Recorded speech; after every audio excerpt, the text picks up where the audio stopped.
Ang naging mga vice presidente po since I assume with ICFAO in 2014 ay si dating Vice President Binay at si dating Vice President Leni Robredo at yung ating incumbent Vice President po na si Sara Duterte. So tatlong Vice President Binay, Vice President Robredo at Vice President Sara Duterte. Sino-sino sa kanila ang inaudit mo tungkol sa confidential funds?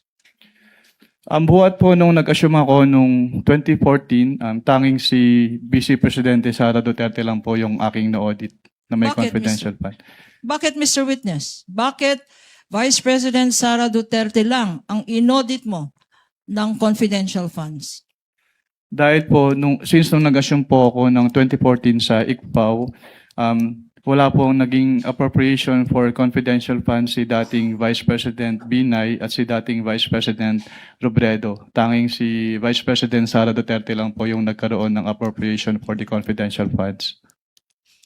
And in the same period of time, 2014 to 2024, kasama ba sa mga national agencies na minention mo ang Department of Education? Yes, ma'am. And during this period, 2014 to 2024, sino-sino ang mga secretaries ng Department of Education?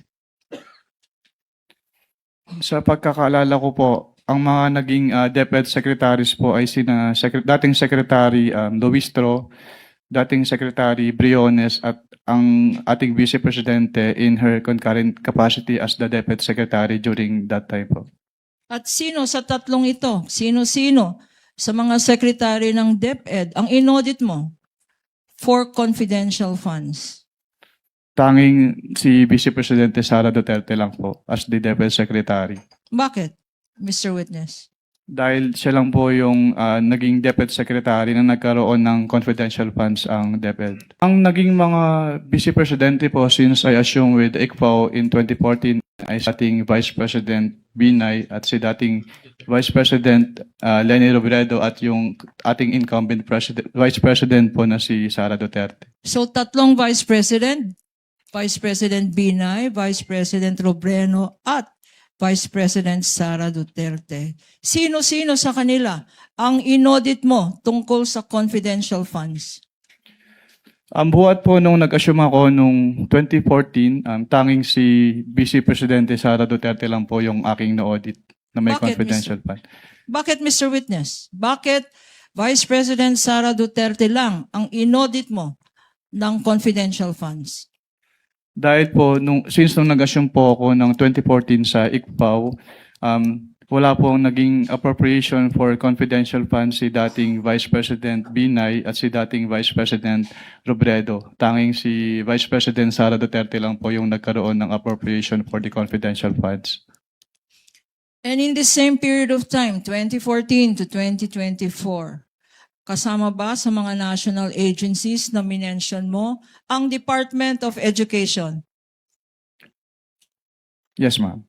And during this period, 2014 to 2024, sino-sino ang mga secretaries ng Department of Education? Sa pagkakaalala ko po, ang mga naging DepEd secretaries po ay dating Secretary Luistro, dating Secretary Briones at ang ating Vice Presidente in her concurrent capacity as the DepEd Secretary during that time po. At sino sa tatlong ito? Sino-sino sa mga secretary ng DepEd ang inaudit mo for confidential funds?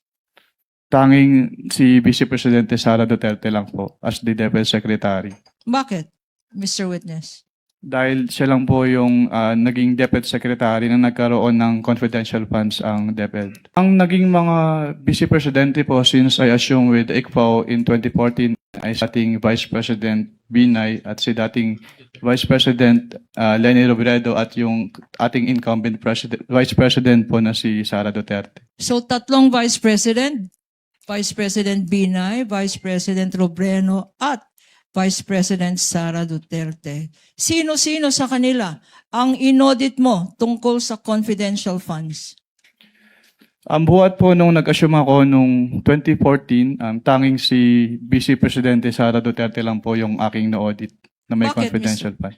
Bakit, Mr. Witness? Bakit Vice President Sara Duterte lang ang inaudit mo ng confidential funds?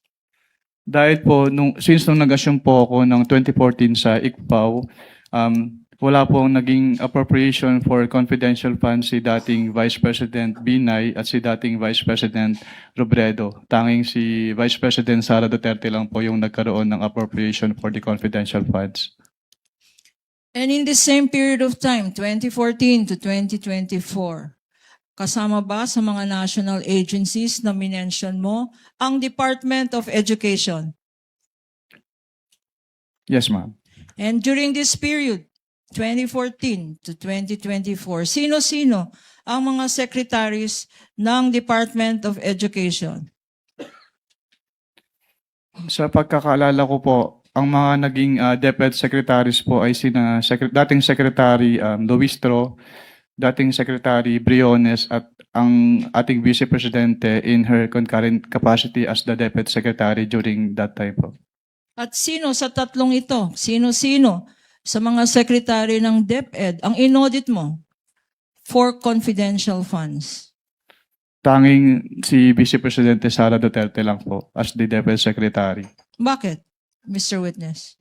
Dahil siya lang po yung naging DepEd Secretary na nagkaroon ng confidential funds ang DepEd. Ang naging mga Vice Presidente po since I assume with ICPAO in 2014 ay si dating Vice President Binay at si dating Vice President Leni Robredo at yung ating incumbent Vice President po na si Sara Duterte. So tatlong Vice President, Vice President Binay, Vice President Robredo at Vice President Sara Duterte. Sino-sino sa kanila ang inaudit mo tungkol sa confidential funds?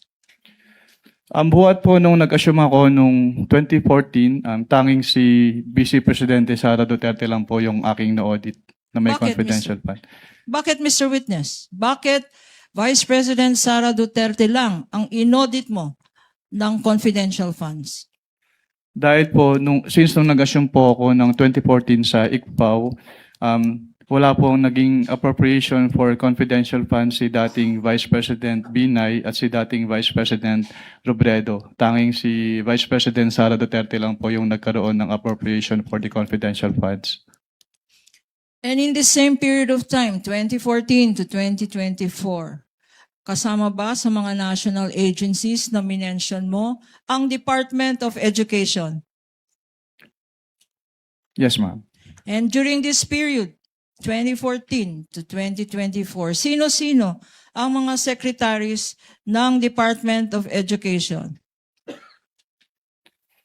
Sa pagkakaalala ko po, ang mga naging DepEd secretaries po ay dating Secretary Luistro, dating Secretary Briones at ang ating Vice Presidente in her concurrent capacity as the DepEd Secretary during that time po. At sino sa tatlong ito, sino-sino sa mga secretary ng DepEd ang inaudit mo for confidential funds?